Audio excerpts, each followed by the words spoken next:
দেবব্রত সিংহের কবিতা। কবি দেবব্রত সিংহ আঞ্চলিক ভাষায় এই কবিতাটি লিখেছেন। আঞ্চলিক ভাষার কবিতা তেজ।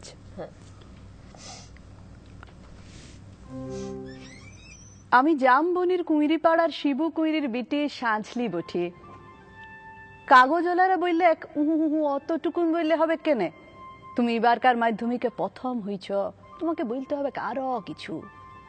টিভিওয়ালারা বললে তুমি ক্ষেত মজুরের মিয়া, তুমি কি করে কামিন খাটিয়ে মাধ্যমিকে প্রথম হলে বলো দেখি, সেটা তোমাকে বলতে হবে খুলে। পঞ্চায়েতের রনি বৌদি, প্রধান, উপপ্রধান, এমএলএ, এমপি সবাই একেবারে হামলিয়ে পড়লো আমাদের মাটির কুঁড়িয়া ঘরে। জামবনি স্কুলের হেডমাস্টার কোন বিহান বেলায় টিনের আগুড় খুললে হাইকে ডাইকে ঘুম ভাঙাই খবরটা যখন প্রথম শুনালেক, তখন মাকে জড়ায় শুয়েছিলাম আমি। কুঁড়া ঘরের গুটগুটা আধারে হেডমাস্টারকে দেখে মায়ের পাড়া আমিও চোখ কচালে হাঁ হয়ে ভাইলেছিলাম। এ কি স্বপ্ন দেখছি নাকি? স্যার বললে এটা স্বপ্ন লয়, স্বপ্ন লয়, সত্যি বটে। কথাটা শুনে কাঁদে ভাসায় দিয়েছিলাম আমরা দু মা বিটি। আজ বাপ বাঁচে থাকলে আমি মানুষটাকে দেখাইতে পাইতাম বহুত কিছু। আমার বুকের ভিতরে যে তেজালো সন্ধ্যা বাতিটা জ্বালিয়ে দিয়েছিল মানুষটা, সেই বাতিটা আজকে কেমন আমাদের কুঁড়া ঘরটাকে আলো করিয়েছে, সেটা দেখাইতে পাইতাম। আপনারা বলছেন বটে তোমাদের মতন মেয়ারা যদি উঠে আসে তাহলে ভারতবর্ষ উঠে আসে। কথাটা খুবই সত্যি, কিন্তু উঠে আসার রাস্তাটা যে এখনো তৈয়ার হয় নাই। খাড়া পাহাড়ে উঠা যে কি জিনিস, বহুত দম লাগে, বহুত তেজ লাগে। আমি জামবনির কুঁইরিপাড়ার শিবু কুঁইরির বিটি সাঁঝলি। যখন তাকে হুঁশ হয়েছে তখন তাকে শুনে আসছি বিটি না মাটি। ঠাকুমা বলতক পরের ঘরে হিসাল ঢেলবে, তার আবার লেখাপড়া। গায়ের বাবুরা বলতক তুই কুঁইরিপাড়ার বিটি ছিলা, তোর কামিন খাটা ছাড়া গতি কি? বাপ বলতক দেখ সাঁঝলি, মন খারাপ করলি তো হাইরে গেলি। শুন, যে যা বলছে বলুক, এইসব কথা এক কানে সিমহালে আরেক কানে বার করে দিবি। তখন বাবু পাড়ার কুচিল দেঘইরা ঘরে কামিন খাইতক মা। ক্ষয় রোগের তাড়সে মায়ের গতরটা ভাঙে নাই অতটা।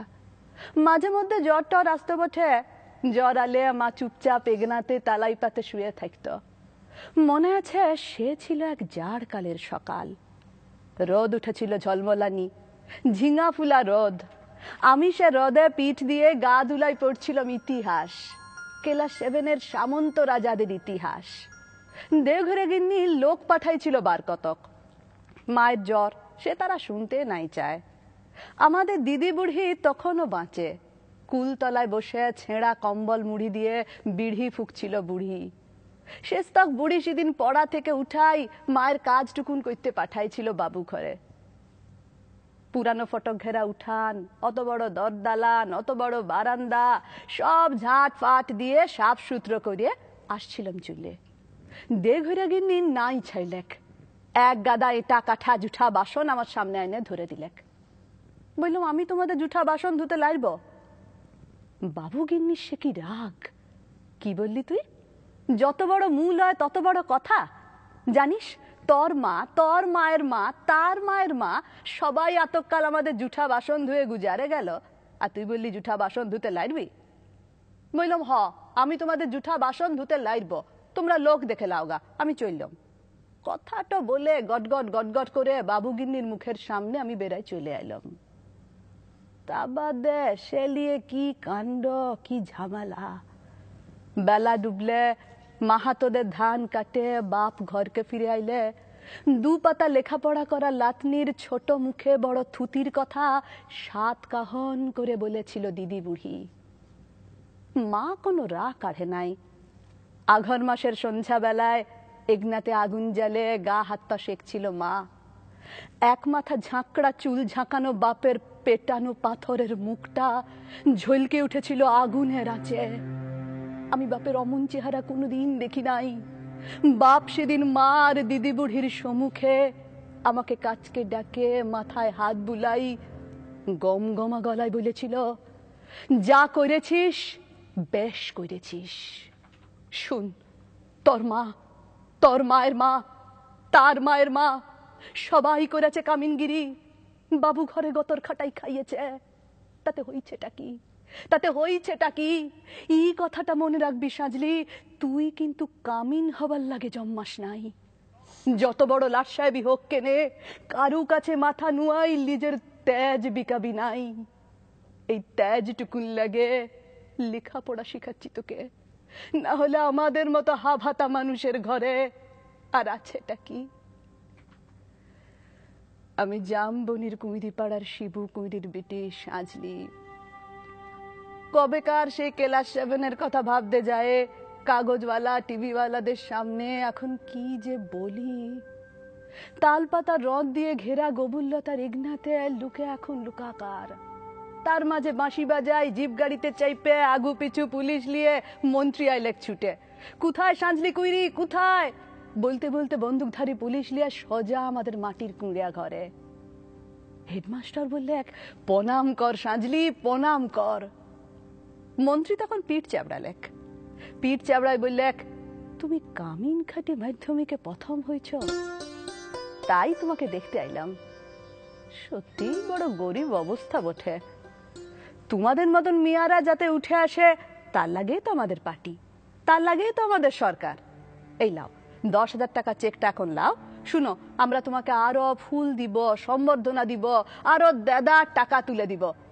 এই টিভির লোক, কাগজের লোক, কারা আছেন এদিকে আসেন। তখনই ছোট বড় কত রকমের সব ঝলকে উঠল ক্যামেরা, ঝলকে উঠল মন্ত্রীর মুখ। না না, মন্ত্রী লয়, মন্ত্রী লয়, ঝলকে উঠল আমার বাপের মুখ, গনগনা আগুনের পাড়া আগুন মানুষের মুখ। আমি তখনই বলে উঠলাম, না না, এই টাকা আমার নাই লাগবে। আর আপনারা যে আমাকে ফুল দিবেন, সম্বর্ধনা দিবেন বলছেন, তাও আমার নাই লাগবে। মন্ত্রী তখন ঢোক গিললেক। গায়ের সেই দেঘইরা গিন্নির বড় বেটা, সে এখন পার্টির বড় লেতা। ভিড় ঠেলে সে আসে বললেক, কেনে কি হয়েছে রে সাজলি? তুই তো আমাদের ঘরে কামিন ছিলি, বল তোর কি কি লাগবে, বল তোর কি কি লাগবে, খুলে বল খালি। বললাম, আমার পাড়া শয়ে শয়ে আরো অনেক সাজলি আছে, আরো শিবু কুইরির বিটি আছে গা গিরামে। তারা যতদিন অন্ধকারে পড়ে থাকবে, তারা যতদিন লেখাপড়ার লাগে কাঁদে বুলবে, ততদিন কোনো বাবুর দয়া আমার নাই লাগবে। শুনছেন আপনারা? ততদিন কোনো বাবুর দয়া আমার নাই লাগবে।